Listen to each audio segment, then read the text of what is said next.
하나님 말씀 요한복음 14장 16절에서 17절에 있는 말씀입니다. 요한복음 14장 16절과 17절에 있는 말씀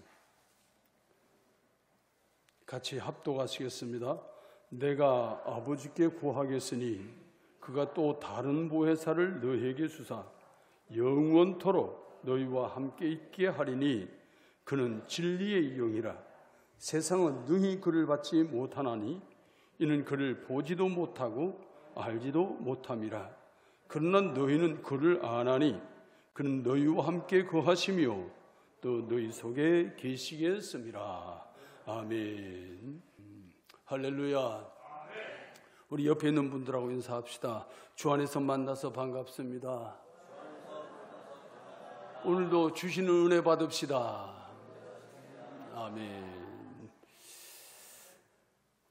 성령 강림 주일은 부활 주일을 포함해서 7주를 계산해서 50일째 되는 날이 성령 강림 주일이에요. 그렇게 계산을 하면 원래는 지난 주간이 성령 강림 주일이 되겠는데 오늘 이렇게 성령 강림 주일로 지키게 됐습니다.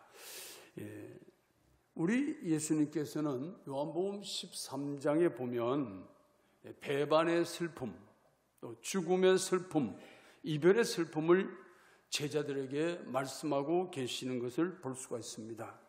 곧 닥칠 어려움과 위기를 만나게 될 제자들에게 유일하신 하나님께서 함께 하신다는 사실을 말씀해 주십니다. 그런데 제자들은 근심이 꽉 차는 거예요. 이 근심하는 제자들을 향해서 만물의 근원이신 유일하신 하나님이 성령으로 임하셔서 함께 하실 거니 두려워하지 말라라고 약속을 하십니다. 그 약속을 따라서 성령이 강림하셨습니다.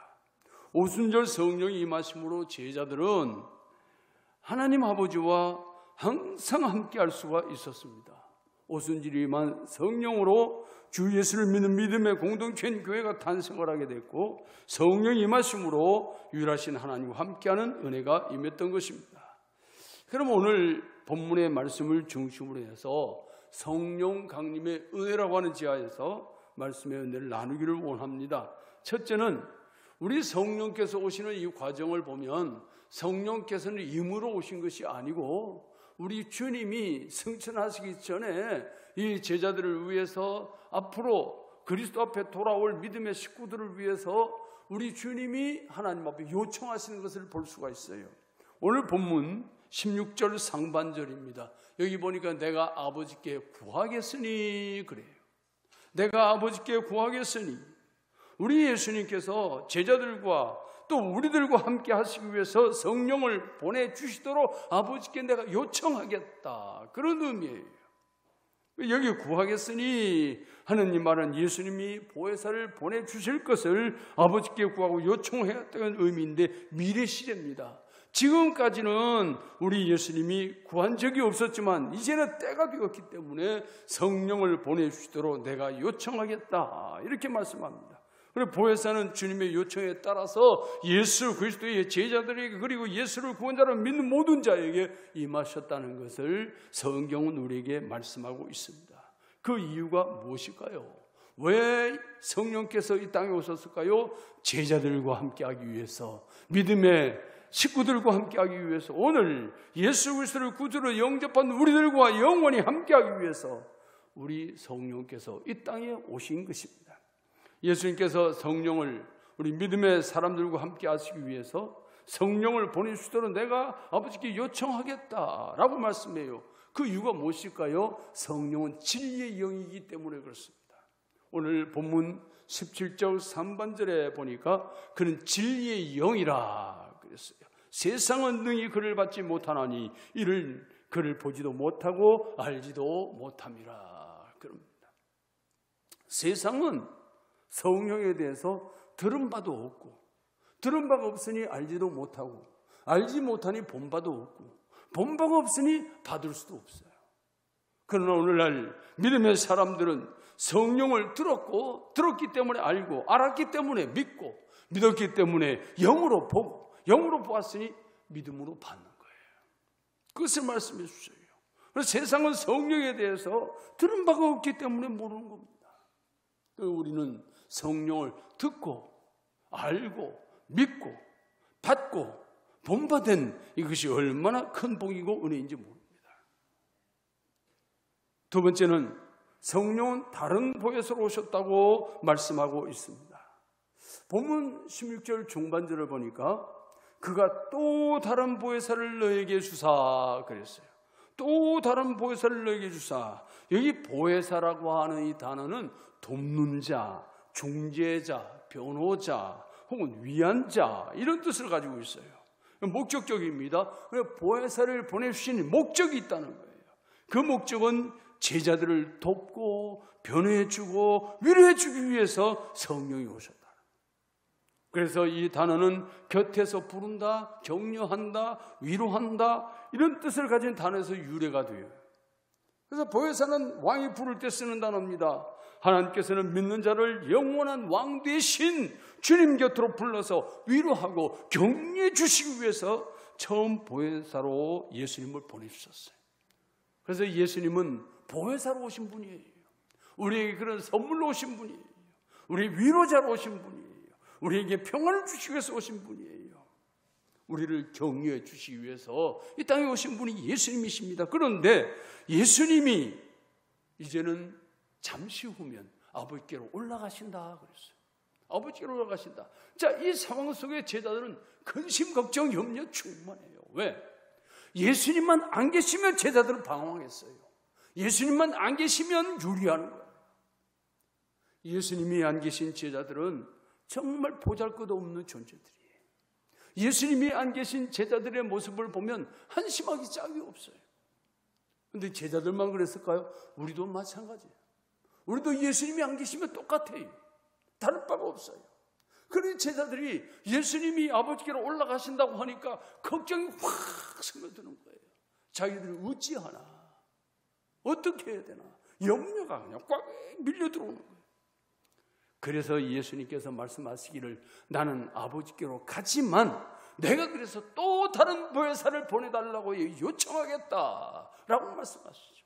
그래서 성령은 다른 보혜사로 오셨어요. 이게 뭐냐면 이 다르다고 하는 의미는 본질은 똑같아. 본질은 똑같은데 모습이 다른 거예요. 예수님은 육체로 오셨어요.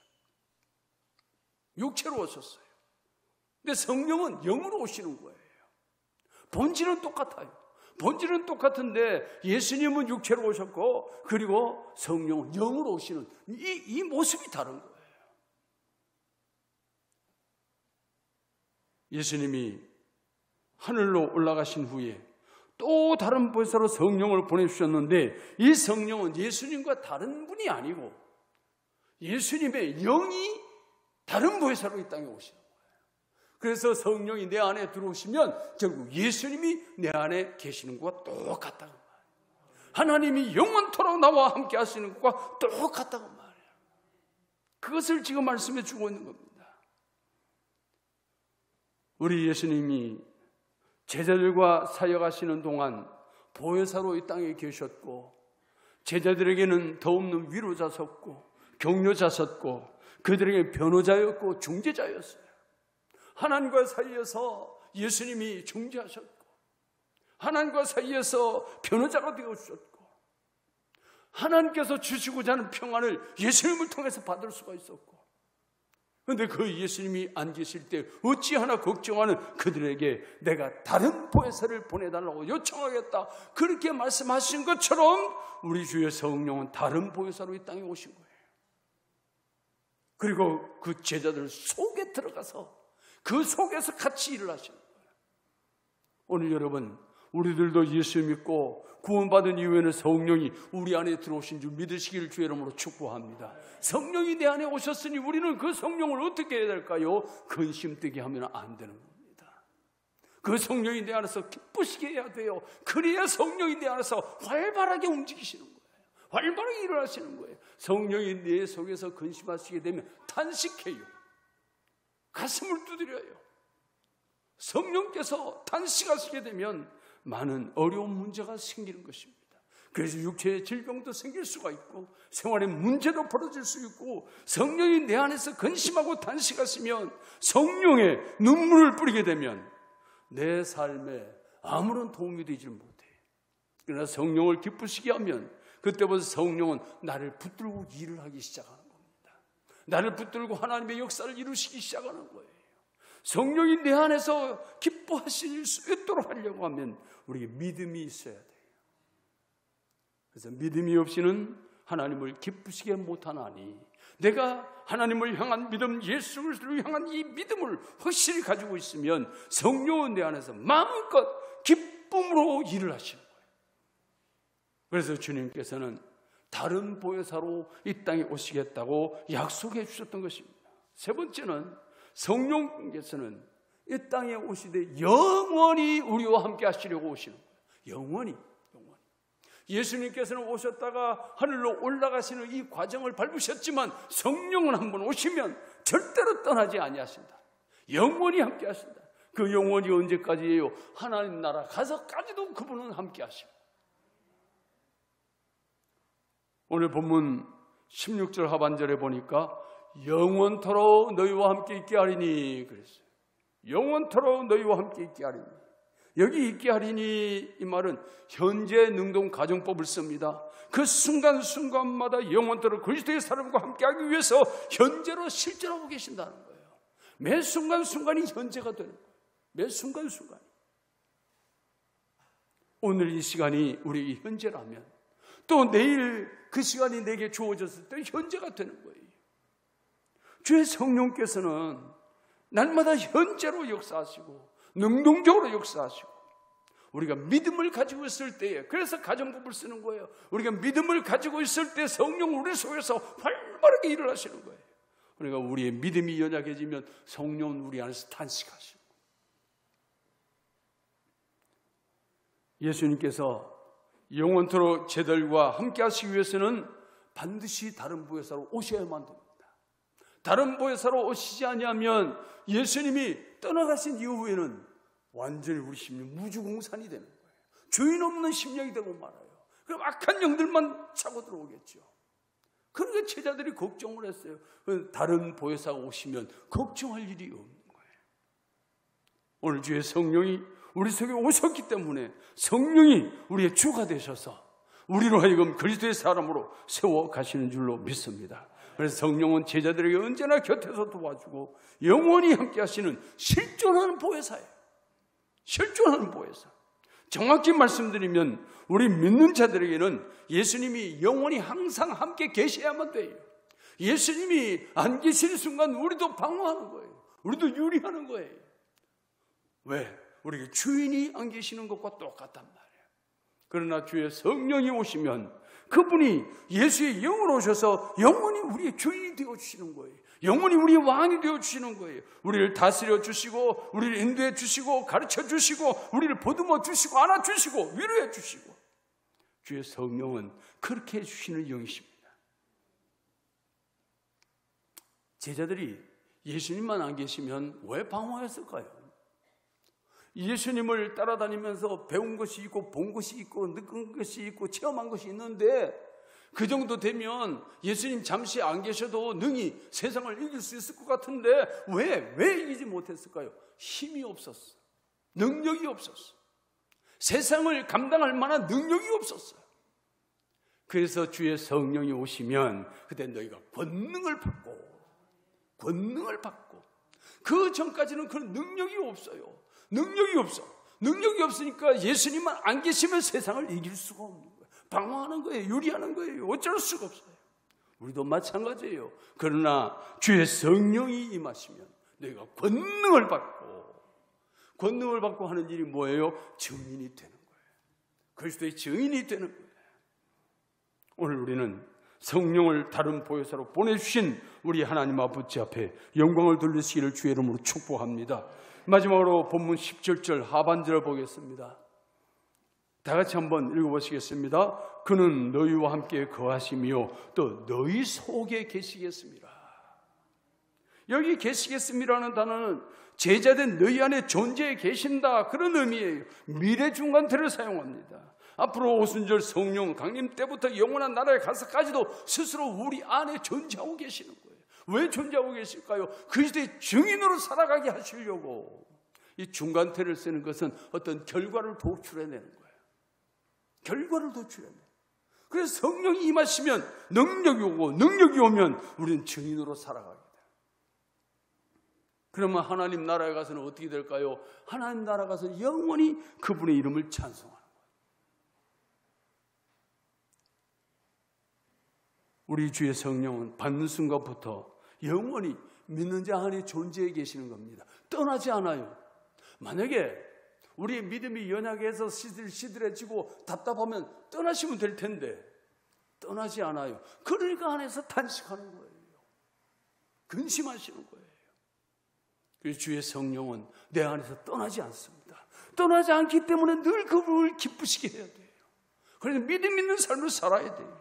우리의 믿음이 약해지면 성령은 내 안에서 탄식을 한단 말이에요. 슬피 우신단 말이에요. 우리는 성령을 기쁘시게 하는, 하나님을 기쁘시게 하는, 주님을 기쁘시게 하는 그리스도의 사람으로 살아가시기를 주의 이름으로 축복합니다. 주의 이름으로 축복합니다. 우리 주님이 우리와 함께 하실 가장 확실한 방법이 무엇일까요? 위에 계실 수도 있고, 내 앞에 계실 수도 있고, 뒤에 계실 수도 있고, 옆에 계실 수도 있겠지요. 그런데 더 확실한 방법은 내 안에 쑥 들어오시는 거예요. 나는 그분 안에, 그분은 내 안에. 그분과 내가 하나가 되는 거, 이것만큼 함께 하시는데 정확한 것은 없어요. 임마누엘이 무엇입니까? 임마누엘의 은혜라고 하는 것은 하나님이 우리와 함께 계신다, 이 말이거든요. 하나님 우리와. 그런데 성령이 내 안에 딱 오시면 영원히 임마누엘로 나와 함께 계시는 거예요. 주의 성령은 그렇게 하시기 위해서 이 땅에 오신 거예요. 영원히 임마누엘로 나와 함께 하시려고, 우리와 함께 하시려고, 그의 교회와 함께 하시려고 성령이 오신 것입니다. 우리가 성령 강림주의를 지키는 이유는 그걸 지키지 않아서 성령이 우리 속에 역사 안 하시는 건 아니에요. 그런데 지키는 이유는 다시 한번 성령의 그 놀라우신 역사와 은혜를 우리가 다시 한번 새겨보자는 것입니다. 지금도 여전히 내 안에서 역사하시는 성령님, 다른 보혜사 성령으로 제자들과 우리 믿음의 사람들 안에 존재하심으로 영원히 함께 하시는 그 주의 성령님, 그 성령으로 말미암아 하나님이 나와 함께 하시고 예수님이 나와 함께 하시는 거예요. 성령께서는 다른 보혜사로 오셔서 영원히 임마누엘 하나님으로 우리와 함께 하시는 믿으시기를 주의 이름으로 축복합니다. 아무쪼록 우리 성도들은 성령 강림의 은혜를 기억하고 성령 충만한 삶이 되도록 성경 말씀을 날마다 묵상하고 더 기도에 힘쓰는 아름다운 주의 성도들이 되시기를 예수님의 이름으로 축복합니다. 성령이 우리 안에 오셨지만 이분이 내 안에서 충만하게 역사하시려고 하면 말씀을 계속 묵상해야 돼요. 그리고 기도의 줄을 놓치면 안 돼요. 하나님의 성령은 말씀이 있는 곳에서 강력하게 역사하시는 거예요. 그런데 아무리 말씀이 있어도 지식으로만 있게 되면 성령은 내 안에서 힘을 쓰지를 못합니다. 그러나 계속해서 말씀 붙들고 기도하면 그때 성령은 강력하게 역사하시는 거예요. 그래서 우리는 기도의 줄을 놓치면 안 돼요. 하나님의 말씀을 묵상하고 말씀 붙들고 기도하는 삶이 내 생활이 돼야 돼요.